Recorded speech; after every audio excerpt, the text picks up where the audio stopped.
Hello. आज हम लोग पढ़ेंगे क्लास 6 के साइंस के 10th चैप्टर जिसका नाम है सजीव और निर्जीव। इसमें हम सजीव और निर्जीव में मुख्य अंतर देखेंगे और उसके फिर अलग अलग जो है अंतर उसकी व्याख्या करेंगे। तो सबसे पहले हम देखते हैं सजीव और निर्जीव में अंतर। सजीव और निर्जीव।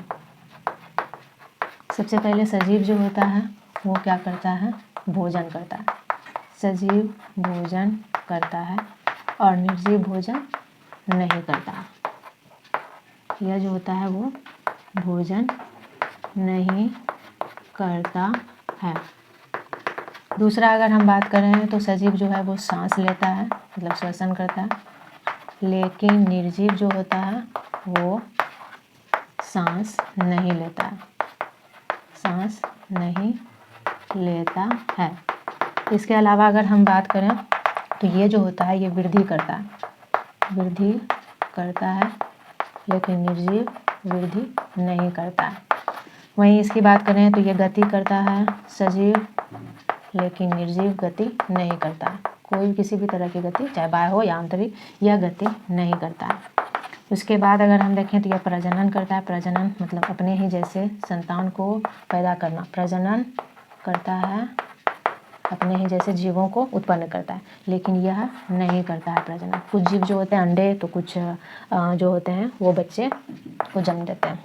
उसके अलावा उत्सर्जन, सजीव जो होता है वो उत्सर्जन करता है। उत्सर्जन का मतलब है अपने शरीर में जितने भी अपशिष्ट पदार्थ, अनुपयोगी जो खराब है, इसका शरीर में कोई भी काम नहीं है, उसे शरीर से बाहर निकालने का काम करता है, लेकिन ये किसी भी तरह का उत्सर्जन स्वतः नहीं करता। इसके अलावा अगर हम बात करें तो यह बाह्य उद्दीपनों के प्रति अनुक्रिया करता है, या कहें कि प्रतिक्रिया करता है।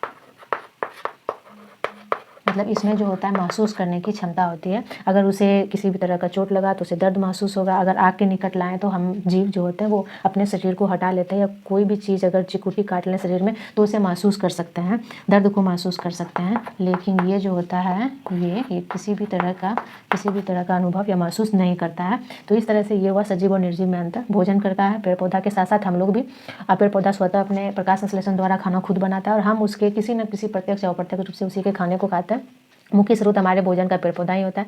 श्वसन करते हैं, मतलब सांस लेते हैं। हमारे साथ पेड़ पौधे भी लेते हैं, अन्य जीव भी लेते हैं। वृद्धि तो करता ही है। शिशु से देखें कि जन्म जो होता है वयस्क, फिर प्रौढ़ावस्था, उसी तरह पेड़ पौधे में भी होता है। गति, प्रजनन, उत्सर्जन और बाह्य उद्दीपनों के प्रति प्रतिक्रिया, अनुक्रिया, मतलब कि महसूस करने की क्षमता जो होती है वो हमारे में होती है। तो सबसे पहले इसमें हम देखेंगे श्वास के विस्तार से व्याख्या करेंगे। फिर हम उत्सर्जन को लेंगे, उद्दीपन को लेंगे, गति को लेंगे। तो हम देखते हैं श्वसन। श्वसन सजीवों में होने वाली एक लक्षण है, एक प्रक्रिया है।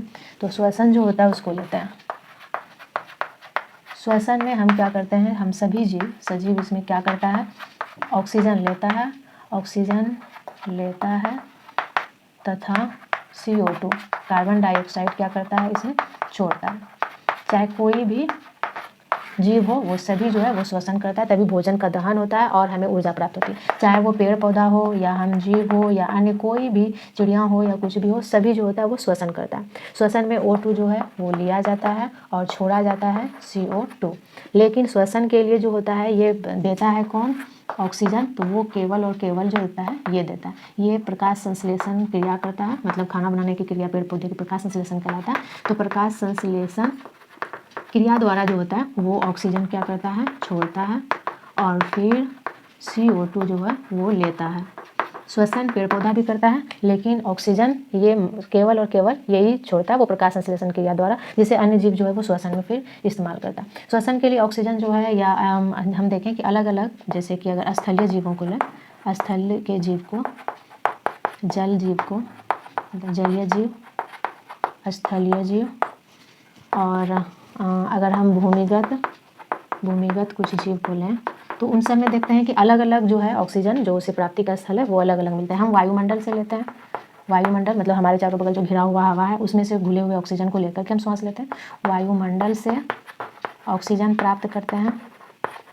इसके बाद जलीय जीवों की बात करें, जैसे कि मछली, अगर मछली लें तो वो जो होता है जल में घुले हुए ऑक्सीजन, जल में जो होता है ऑक्सीजन घुला होता है, जल में घुले ऑक्सीजन का प्रयोग करके श्वसन करता है। वहीं भूमिगत जल में घुले हुए ऑक्सीजन का ये प्रयोग करता है। नहीं तो अगर हम देखना चाहें तो अगर किसी पानी में मछली है, उस मछली को निकाल कर फिर अगर जल को गर्म करें तो बुलबुले के रूप में उसके अंदर का हवा जो है वो सारा निकल जाए। अगर उसे उबाल लें उसके बाद फिर उसे ठंडा करके कुछ समय बाद अगर मछली को फिर से उसमें डालते हैं तो वो मछली जो है उसमें मर जाती है। मतलब कि इसका मतलब है कि उसमें से जो भी घुला हुआ ऑक्सीजन था वो सब निकल चुका है। तो जलीय जीव जो होता है वो जल में घुले हुए ऑक्सीजन की मदद से श्वसन करता है। भूमिगत जीव में अगर हम केंचुए को लें, केंचुआ तो ये जमीन के अंदर मिट्टी में घुले ऑक्सीजन का प्रयोग करके ये जो है वो श्वसन करता है। और अगर बारिश के मौसम में देखें तो पूरी तरह से मिट्टी में जो है पानी भर जाता है और हवा जो है हवा का स्थान पानी ले लेता है और हवा जो है वो सारा निकल जाता है। ऐसे में हम देखते हैं केंचुए या केकड़े जैसे जो भी जीव होते हैं वो मिट्टी के बाहर बारिश के दिनों में देखते हैं कि वो बाहर ज़मीन पर आ जाते हैं, क्योंकि उसे सांस लेने के लिए मिट्टी के अंदर ऑक्सीजन नहीं मिल पाता। तो ये अलग अलग स्थान है अलग अलग जीवों के लिए जहाँ से वो जो होता है ऑक्सीजन प्राप्त करता है और श्वसन करता है। लेकिन श्वसन सभी जीव जो है वो करता है, मतलब श्वास लेता है। अब हम देखते हैं दूसरा जो है उद्दीपन के प्रति अनुक्रिया या प्रतिक्रिया। हर एक जीव महसूस करने की क्षमता होती है। उद्दीपन के प्रति अनुक्रिया, उद्दीपन बाह्य लिखते हैं, बाह्य उद्दीपन के प्रति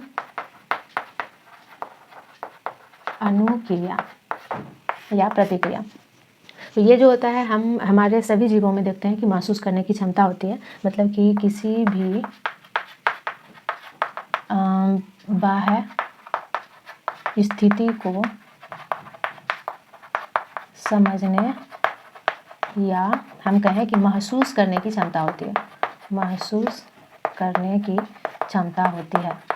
इसीलिए अगर हम देखें कि अगर हमारा हाथ या हमारा कोई भी अंग अगर आग के पास पहुंच जाए तो हम उसे तुरंत ही हटा लेते हैं, या कहीं पर भी शरीर के किसी भी अंग में अगर किसी कीड़े द्वारा या किसी भी तरह का चोट लग जाए तो हम उसे तुरंत ही महसूस कर लेते हैं, दर्द को महसूस कर लेते हैं। जैसे कि आग से हाथ को तुरंत ही क्या करना है, तुरंत ही हटा लेना, क्योंकि हम उसको समझ लेते हैं कि यहाँ पर आग है। तो आग से हाथ को तुरंत ही हटा लेना ये बाह्य उद्दीपनों के प्रति अनुक्रिया करता है, मतलब महसूस करने की क्षमता होती है। अगर ये देखें कि ये हम जैसे जीवों में होता है। पेड़ पौधों की बात आती है तो हमें लगता है कि वो बाह्य उद्दीपनों के प्रति कोई भी प्रतिक्रिया नहीं देता है, मतलब वो महसूस करने की उसमें क्षमता नहीं होती है।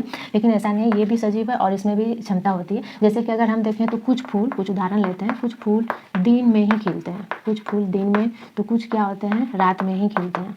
कुछ फूल दिन या रात में, केवल दिन या रात में खिलते हैं। इससे पता चलता है कि उससे ये महसूस करने की क्षमता है कि अभी दिन है अभी रात है। दूसरा अगर हम छुई मुई की बात करें, छुई मुई एक पौधा है जिसे छूने पर, छुई मुई को छूने पर देखें, छूने पर सिकुड़ना, ये भी क्या दिखाता है कि वो बाह्य उद्दीपनों के प्रति अनुक्रिया या प्रतिक्रिया करता है, उसे समझने की क्षमता होती है। जलानुवर्तन, जलानुवर्तन तथा प्रकाशानुवर्तन, ये भी दो क्रिया है पेड़ पौधे का जो कि दिखाता है कि पेड़ पौधे में बाह्य उद्दीपनों के प्रति अनुक्रिया होता है। क्या ये जलानुवर्तन का मतलब होता है कि जड़ का जल के मतलब कि जहाँ पर भी जल हो उसके दिशा में, उसकी दिशा में उसका जाना। अगर हम किसी पौधे को लगाएं, अगर देखें पौधे को लगाकर कुछ इस तरह से पौधा को जड़ सहित अगर उखाड़ के देखें और पानी जो है कुछ थोड़ा सा दूर जगह में अगर लगा दें, मतलब रख दे गड्ढे में, तो हम देखेंगे कि जड़ उसी दिशा में ऐसे बढ़ने लगता है या गति करने लगता है। तो इससे हमें पता चलता है कि जो उसे भी समझ होती है। इस क्रिया को हम जलानुवर्तन कहते हैं। जड़ का, पेड़ पौधे की जड़ का जल की दिशा में होने वाला गति या उसके समीप का जाना। प्रकाशानुवर्तन क्या होता है कि पौधे का अगर हम किसी खिड़की में रख दें, खिड़की के अंदर कमरे में अगर खिड़की पर अगर रख देते हैं किसी पौधे को, बाहर से जहाँ से रोशनी आती है तो वो पौधा जो है उसी दिशा में गति करने लगता है। मतलब वो खिड़की से बाहर निकल करके वो बाह्य रूप से ऊपर उसका तना जो होता है उस ओर बढ़ने की कोशिश करता है, क्योंकि उसे पता है कि उसे प्रकाश किधर से मिलने वाली है। तो ये प्रक्रिया जो है वो प्रकाशानुवर्तन कहलाता है और ये सब दिखाता है कि पेड़ पौधे में भी बाह्य उद्दीपनों के प्रति अनुक्रिया या प्रतिक्रिया होती है, उसमें भी समझ होती है। तो ये है कुछ उदाहरण।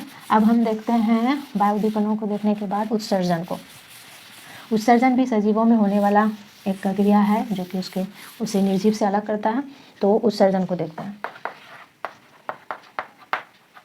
उत्सर्जन का मतलब होता है हमारे शरीर से अपशिष्ट पदार्थों, अनुपयोगी या हानिकारक पदार्थों को शरीर से बाहर निकालना, जो कि अपशिष्ट पदार्थों को शरीर से बाहर निकालने की क्रिया। बाहर निकालने की क्रिया ही क्या कहलाती है? उत्सर्जन कहलाती है। सभी जीवों में यह होता है, जैसे कि अगर हम अपनी बात करें, हम मानव, तो किस तरह? मल मूत्र द्वारा, मूत्र द्वारा, पसीने द्वारा। फिर इसके अलावे अगर हम CO2 की बात करें, जो कि एक अशुद्ध जो गैस है वो उसे बाहर निकालने के लिए हम श्वसन करते हैं, तो श्वसन के द्वारा इन सब विधि से हम क्या करते हैं? हमारे अंदर के अपशिष्ट पदार्थों को बाहर निकालने का काम करते हैं। यह कहलाता है प्रक्रिया उत्सर्जन। वहीं अगर हम पेड़ की बात करें, पेड़ पौधे की, तो ये भी उत्सर्जन करता है। अगर बात करें तो ये उत्सर्जन करता है अपने छाल के द्वारा, छाल अपशिष्ट पदार्थों को छाल के द्वारा निकालता है। इसके अलावा श्वसन ये भी करता है, जिसमें से कि CO2 का निष्कासन करता है, ये बाहर करता है। श्वसन में CO2 को बाहर छोड़ता है। इसके अलावा ये क्या करता है? सूखे पत्ते द्वारा वाष्पोत्सर्जन भी करता है। ये वाष्पोत्सर्जन मतलब कि पत्ते के रंध्र द्वारा पानी को, जो है अतिरिक्त पानी को वायुमंडल में छोड़ देता है। जैसे कि हम मूत्र द्वारा छोड़ते हैं, वैसे ही वो वाष्पोत्सर्जन द्वारा छोड़ता है। इसके अलावा टैनिन, रेजिन इस सब के द्वारा, मतलब वो जो उजला वाला कुछ पौधे में देखते हैं निकलता है, फिर कुछ गोंद, रबर जिसे बोलें, रेजिन, ये सब द्वारा जो होता है ये अपना उत्सर्जन करता है, मतलब कि अपशिष्ट पदार्थों को बाहर निकालता है, शरीर के अंदर के पदार्थों को। ये हो गया उत्सर्जन। अब हम देखते हैं गति। सजीवों में गति होता है, तो हम गति को देखते हैं। किसी भी काम को करने के लिए, एक जगह से दूसरे जगह जाने के लिए हम सभी गति करते हैं। जैसे हर एक क्रिया जो है वो गति को दिखाता है। लेकिन वही पेड़ पौधा, हमारा चलना या कोई भी काम करना, ये क्या कहलाता है? गति कहलाता है। उसके साथ ही अगर पक्षी उड़ रही है तो वो सब उड़ना पक्षियों का, ये सब गति को दिखाता है। लेकिन वहीं पर अगर हम पेड़ पौधा की बात करें तो ये भी गति करता है। ये बाह्य गति नहीं करता है, एक जगह इसका जड़ जो है जमीन से स्थिर रहता है, तो ये बाह्य गति नहीं करता है। लेकिन कई सारे ऐसे उदाहरण जिससे पता चलता है कि ये गति करता है, आंतरिक रूप से गति करता है। जैसे कि अगर हम लें तो खनिज लवण मिट्टी में जो घुला हुआ रहता है, उसे जड़ लेकर के शरीर, मतलब पौधे के, पेड़ पौधे के हर एक भाग में उसका जो है वहन करता है, उसे पहुँचाने का काम करता है। तो खनिज लवण तथा जल का संवहन, ये गति को दिखाता है कि इसमें आंतरिक रूप से गति है। फिर वहाँ पर भोजन बने हुए, मतलब प्रकाश संश्लेषण जो होता है पत्ते में, उसके बाद बने हुए पके हुए खाने को हर जगह पहुँचाने का काम, ये सब आंतरिक गति को दिखाता है। इसके अलावा अगर हम देखें सूर्यमुखी, तो उसका निकलना, सूर्यमुखी का पूरब की दिशा में निकलना सुबह, और फिर सूर्य के साथ ही विपरीत दिशा में, मतलब उसी के साथ ही पूरब से पश्चिम की ओर जाना, ये भी सूर्यमुखी फूल की गति, ये भी दिखाता है कि उसमें गति होता है। इसके साथ ही अगर हम देखें तो फूल